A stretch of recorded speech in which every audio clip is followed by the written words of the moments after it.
Во периодот од април до јуни годинава собранието во најголем дел гласало закони предложени од владата. 85% од донесените закони биле владини предлози. Тоа е најголем процент во едно 3 месече откако оваа влада е на власт.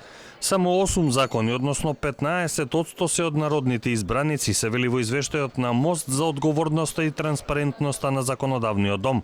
Поранешни пратеници стравуваат дека парламентот во следните неколку месеци пред изборите може да се претвори во гласачка машина, да носи популистички закони и да се злоупотребува европското знаменце.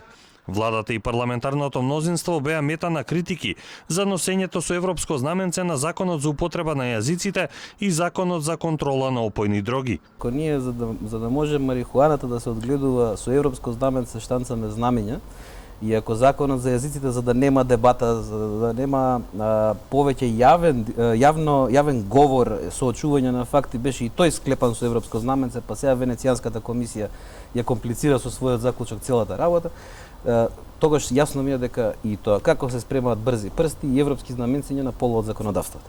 За разлика од Величковски, неговиот поранешен колега Сафет Бишевас вели дека доаѓа моментот на соочување со народот за она што партиите го направиле или не го направиле. Народот, без оглед какво мислење имате вие за него, или немате, или без оглед на тоа дека да мислите дека со гол популизам или со не знам какви купувања практично со тоа што ќе му с големите пензија или социјално или давачки или ќе намалите цената на струјата непосредно пред избори или не знам што знам, тоа се легитимни, да сега не можам да тоа нема да биде владата на Зоран Заев првата која тоа го користела, но би требало да е последната.